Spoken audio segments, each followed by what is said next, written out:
அனைவருக்கும் அஸ்ஸலாமு அலைக்கும் வணக்கம். நாங்கள் இன்றைக்கி 2022ஆம் ஆண்டு நடைபெற்ற பிசிக்ஸ் பாடத்தில் இருக்கிற சவுண்டுக்குரிய கேள்விகளை நாங்கள் பார்த்துக்கொள்வோம். இப்போ 3வது கேள்வியாக எங்களுக்கு கேட்கப்பட்டு இருக்குது. ஒரு இசைக்கருவியினால் உண்டாக்கப்படும் ஒலியின் பண்பு சார்ந்திருப்பது. அப்போ எங்களுக்கு தெரியும் ஒலியின் இயல்புகள் அப்படின்னு கதைக்கக்குள்ள நாங்கள் முதலாவதாக சுருதி சம்பந்தமாக கதைச்சிருப்போம். அடுத்தது உரப்பு, அடுத்தது பண்பு. எங்களுக்கு இந்த சுருதின்னு சொல்றது எங்களுக்கு மீடிரன்ல தங்கி இருக்கும். இந்த உரப்புன்னு சொல்றது வீச்சத்தில் தங்கி இருக்கும். பண்புன்னு சொல்றது முதலாவதாக அலை வடிவத்திலேயும்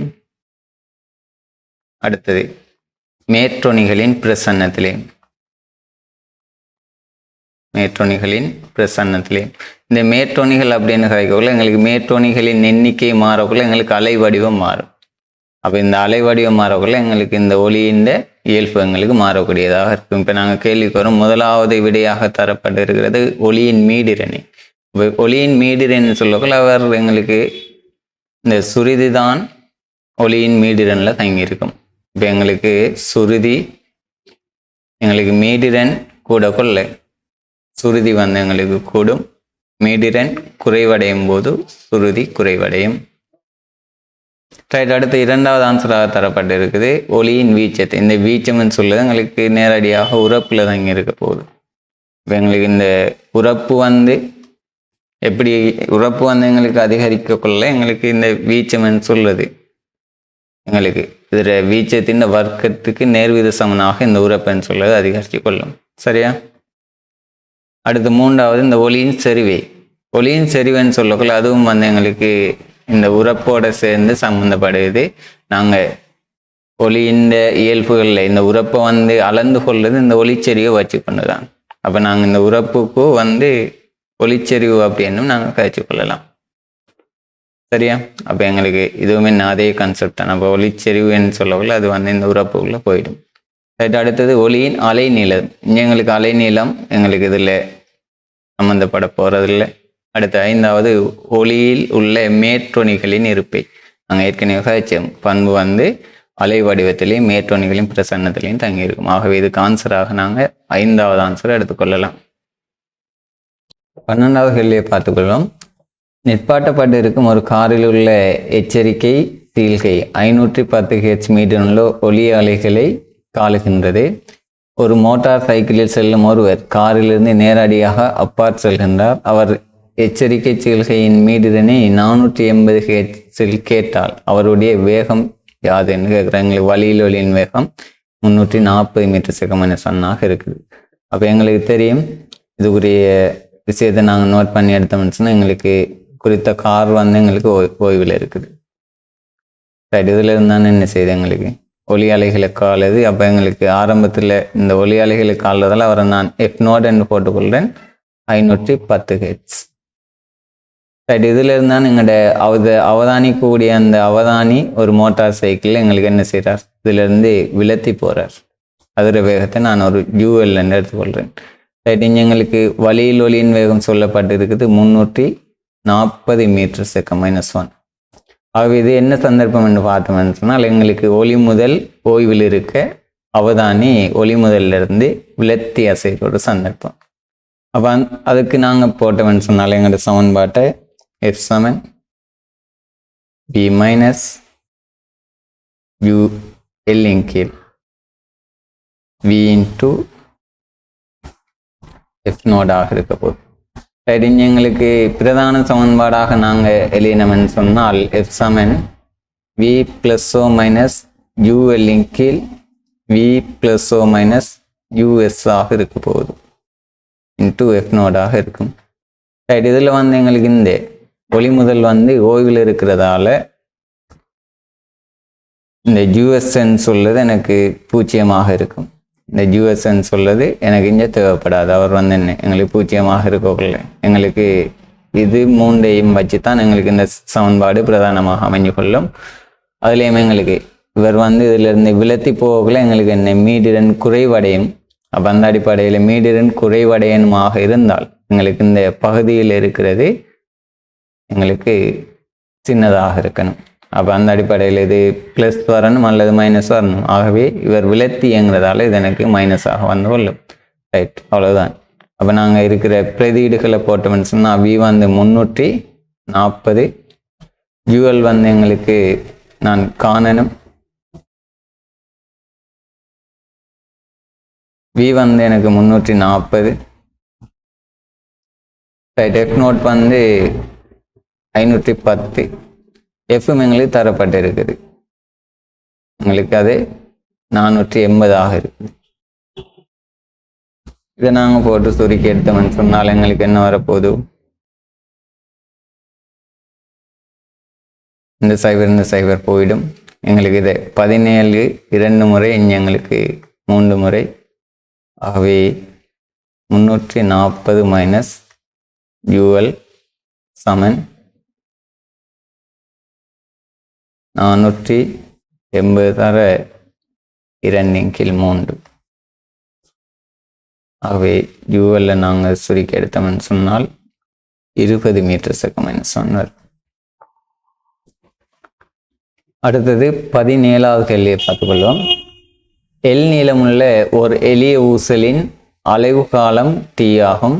ஒரு உயர்த்தியின் சீலிங்கிலிருந்து 2L நீளமுள்ள ஒரு எளிய ஊசல் தொங்கவிடப்பட்டுள்ளன கொள்க. உயர்த்தி நிலைக்குத்தாக மேல் நோக்கி G/2 ஆர்முடுகுமெனின் இவ்வூசலின் அலைவு காலம் யாதாக இருக்கும்? இப்போ எங்களுக்கு ஒரு எளிய ஊசலின் அலைவு காலம் அப்படின்னு கதைக்கக்குள்ள இது L நீளமுடையதாக இருந்தால் நான் வேறு அலைவு காலத்துக்குரிய Tக்குரிய சமன்பாடு 2πL/G என்று நாங்கள் கதைச்சு கொள்வோம். அதில் எங்களுக்கு இந்த GN சொல்லுது எங்களுக்கு இந்த குறித்த எளிய ஊசல் வந்து இருக்கிற இடத்துல சுயாதீனமான ஆர்முடுகளாக இருக்கணும். சுயாதீனமான ஆர்முடுகளாக இருக்கணும். ரைட். அப்போ நாங்கள் இங்கே இந்த கேள்விக்குரியதை கழிச்சு கொண்டு சொன்னால் எங்களுக்கு இந்த கேள்வியில் இவர் ஒரு லிஃப்டில் இருக்கிறதாக சொல்லப்படுது.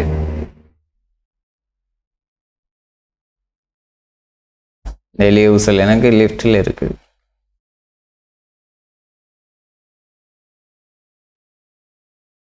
ரைட். இவருடைய நீளம் வந்து 2L ஆக இருக்குது.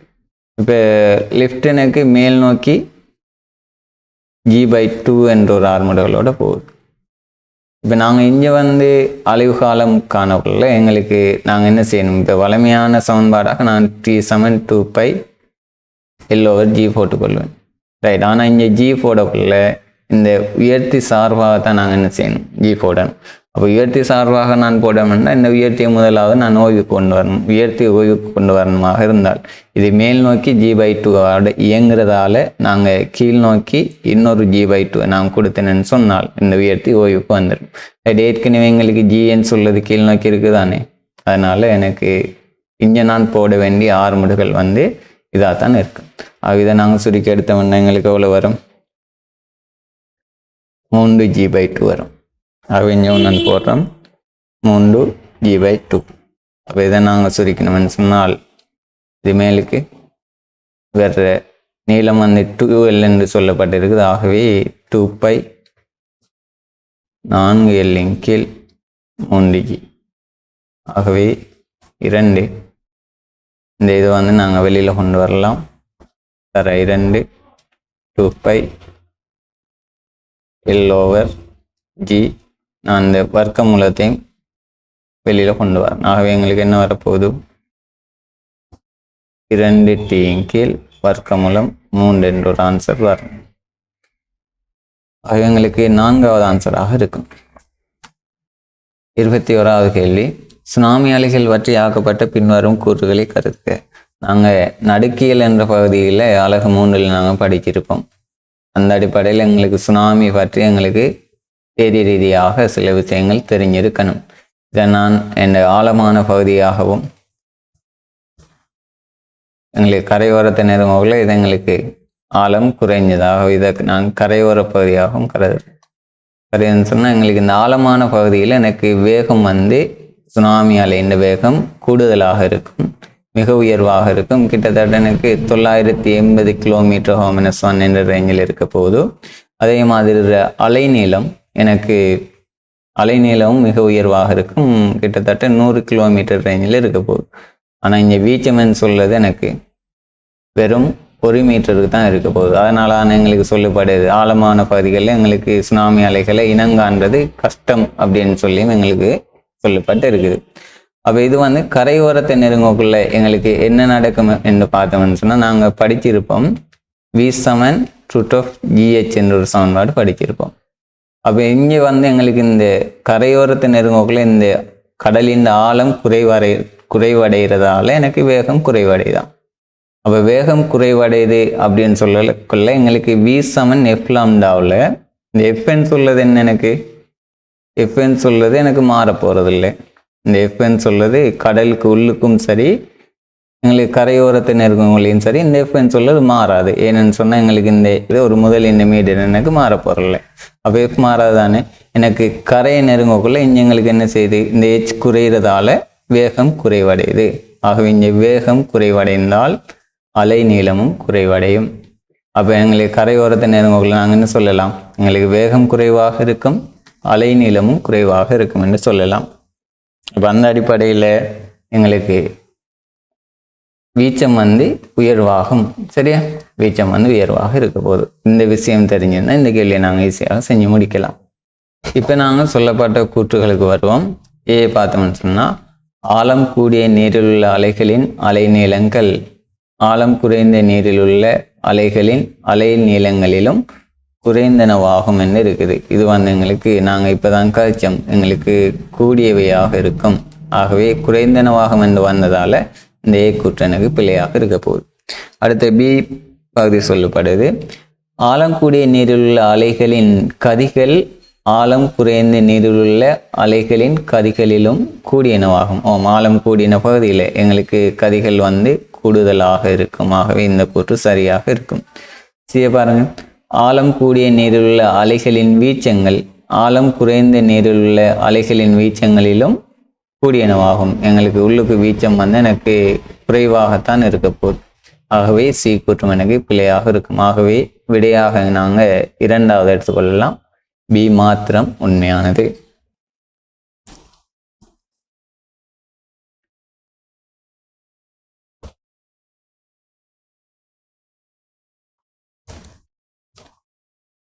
அடுத்தது 26வது கேள்வி. ஒரு வட்டத்தின் பரிதி வழியே வைக்கப்பட்டுள்ள 10 சர்வசம இசைக்கருவிகள் வட்டத்தின் மையத்தில் ஓர் 50 டெசிபல் ஒலிச்செறிவு மட்டத்தை உண்டாக்குகின்றன. மையத்தில் ஓர் 60 டெசிபல் ஒலிச்செறிவு மட்டத்தை உண்டாக்குவதற்கு வட்டத்தின் பரிதி வழியே எத்தனை சர்வசம இசைக்கருவிகளை வைத்தல் வேண்டும் என்று கேட்கிறார். அப்போ நாங்கள் இப்படி ஒரு வட்டத்தை கருதினோம்னு சொன்னால் எங்களுக்கு மையத்தில் எங்களுக்கு கிடைக்க போகிற ஒலிச்செறிவு மட்டம் 50 டெசிபலாக இருக்கணுமா. ரைட், இதுக்காக எங்களுக்கு இந்த வட்டத்தின் பரிதியில் எங்களுக்கு 10 இசைக்கருவிகள் வைக்கப்படுது. 10 இசைக்கருவிகள் வைக்கப்படுது இப்படின்னு சொல்லி. ரைட், நாங்கள் வைக்கிற ஒரு இசைக்கவையிட ஒலிச்செறிவு எனக்கு ஐயாக இருந்தால் 10 டைம் எனக்கு எவ்வளவாக இருக்க போகுது, 10 ஐயாக இருக்க போகுது. அவை எங்களுக்கு நான் I1 = 10 என்று எழுதி கொள்கிறேன். ரைட், அடுத்த ஒரு சந்தர்ப்பத்தில் எங்களுக்கு கதைக்கிறார்.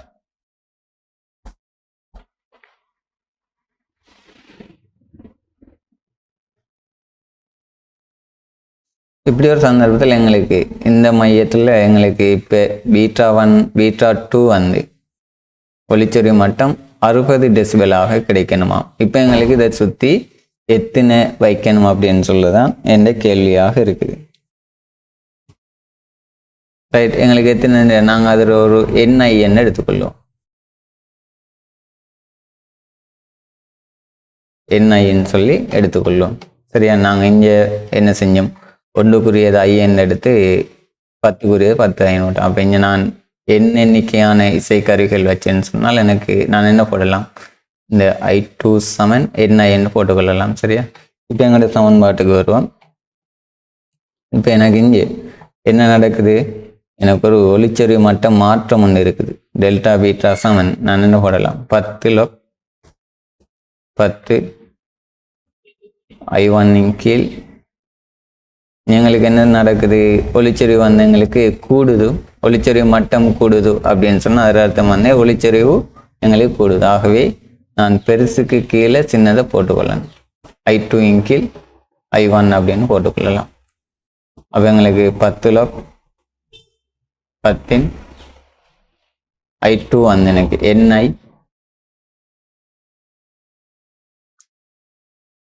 I1 வந்து 10I. எங்களுக்கு இந்த டெல்டா பீட்டான்னு சொல்கிறது ஒளிச்சொறி மட்ட மாற்றம் 50லிருந்து 60க்கு மாறுது. ஆகவே இது வந்து எங்களுக்கு 10ஆக இருக்குது. இந்த 10 வெட்டுப்பட்டால் இங்கே வந்து எங்களுக்கு 1ஆக இருக்க போதும். ஆகவே இதில் அடுக்க நான் மாற்றி விட்டேன்னு சொன்னால் NI இன் கீழ் 10I சமன் 10ஆக 10 இருக்க போகுது. இப்போ எங்களுக்கு தெரியும் ஐயும் போனால் N சமன் 100 இருக்கும். ஆகவே நாங்கள் இந்த எண்ணுக்கு பதிலாக என்ன செய்கிறோம், 100 கொண்டு போட்டேன்னு சொன்னால் 100 இசைக்கருவிகள் வைத்தல் வேண்டும் என்ற முடிவுக்கு வரலாம். அடுத்தது 48வது கேள்வி. 51 பாகசி வெப்பநிலையில் உள்ள வளி நிரப்பப்பட்டு ஒரு முனையில் அடைக்கப்பட்ட ஒரு குழாயுடன் ஒரு இசைக்கவை ஒலிக்க செய்யப்படும் போது ஒரு 4 ஹெர்ட்ஸ் அடிப்பு மெதிரன் கேட்கின்றது. 127 பாகசி வெப்பநிலையில் உள்ள வளி நிரப்பப்பட்ட குழாயுடன் இசைக்கவை ஒலிக்க செய்யப்படும் போது அதே அடிப்பு மெதிரன் கேட்கின்றது. இரு நிலைமைகளிலும் குழாய் ஒரே மேற்றொனியுடன் ஒலிக்கின்றது. இசைக்கவையின் மீடிரன் யாது என்றது எங்களுடைய கேள்வியாக இருக்குது. குழாயின் முனை திருத்தத்தை புறக்கணிக்க. சரியா? அப்போ நாங்கள் இங்கே தரப்பட்ட தரவுகளை நோட் பண்ணி எடுத்துக்கொள்வோம்.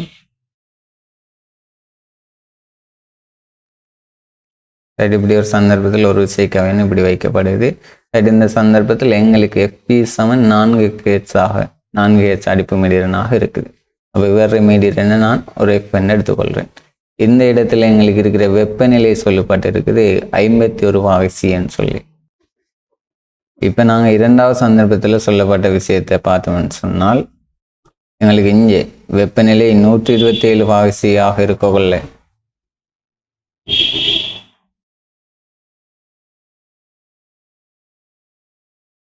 இப்போ நாங்கள் 2வது சந்தர்ப்பத்தில் சொல்லப்படுகிற விஷயத்தை பார்த்தோம்னு சொன்னால் இங்கே எனக்கு வெப்பநிலை 127 பாகசியாக இருக்கக்குள்ள எங்களுக்கு அதே இசைக்கவையால் கொண்டு அதிர்ச்சி செய்யப்படக்குள்ள எனக்கு அப்பயும் வந்து எனக்கு FP சமன் 4 ஹெர்ட்ஸாக தான் இருக்குது. இப்போ 2 சந்தர்ப்பங்களையும் எங்களுக்கு அடிப்பு மீடிரன் 4 ஹெர்ட்ஸாக இருக்கிறதால எங்களுக்கு இங்கே மீடிரனாக வரக்கூடிய சந்தர்ப்பங்கள் நாங்கள் பார்த்தோம்னா ஒன்று F-4 வரலாம் அல்லது F+4 வரலாம். இங்கேயும் எங்களுக்கு அதே மாதிரி தான் ஒன்று F-4 வரலாம் அல்லது F+4 வரலாம். ரைட். இப்போ நாங்கள் இதிலிருந்து எப்படி நாங்கள் சரியானதை தெரிவு செஞ்சு கொள்கிறோம் அப்படின்னு பார்த்தோம்னா எங்களுக்கு தெரியும் இந்த FN சொல்லுவரங்களுக்கு வர்க்கமூலம் Tக்கு சரியா எங்களுக்கு நேர்விகித சமனாக இருக்க போகுது. அதாவது இந்த வெப்பநிலை கூடக்குள்ள எனக்கு இங்கே இந்த மீடிரனும் கூடிக்கொள்ளும். அப்போ 1வது சந்தர்ப்பத்திலிருந்து 2வது சந்தர்ப்பங்களுக்கு எங்களுக்கு வெப்பநிலை கூடுது. அப்போ வெப்பநிலை கூடினா இந்த Fம் என்ன செய்யணும், கட்டாயம் கூடணும். அப்போ 1வது நாங்கள் தெரிவு செய்கிறதை விட 2வது தெரிவு செய்கிற சந்தர்ப்பத்தில் எனக்கு F வந்து நிச்சயமாக கூடுதலாக இருக்கணும். அப்போ நாங்கள் பார்த்தோம்னு சொன்னால் எங்களுக்கு பொருத்தமாக எங்களுக்கு இங்கே F-4 இருக்கும், இங்கே எங்களுக்கு F+4 இருக்கும்.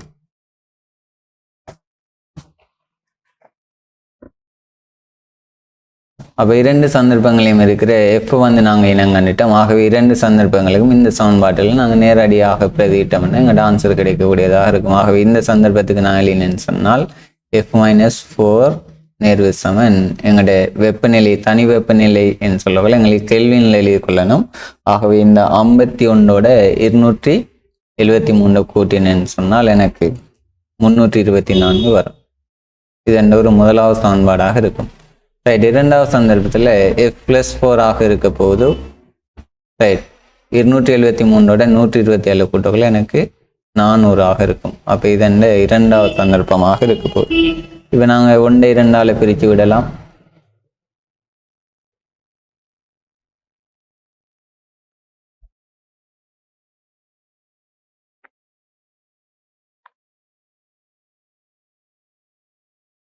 இப்படி வருது எங்களுக்கு இந்த 324க்கு பெருமானம் எங்களுக்கு 18 என்று தந்திருக்கிறார். 400க்கு எங்களுக்கு தெரியும். ஆகவே நாங்கள் கொள்ளலாம் f - 4 இங்கில் f + 4 சமன் 18 கீழ் 20 இருக்கும். இப்போ நாங்கள் இதை நாங்கள் சுருக்கிக் கொள்ளலாம். இங்கே 9 இங்கே 10 இருக்கும். இப்போ எழுதி கொள்ளலாம் 10f - 40 சமன் 9f + 36. இது வந்து கழிச்சு விட்டேன். f சமன் 76 ஹெர்ட்ஸாக எங்களோட ஆன்சர் இருக்கும். Okay, thank you. நாங்கள் இன்னொரு வீடியோவில் சந்திப்போம்.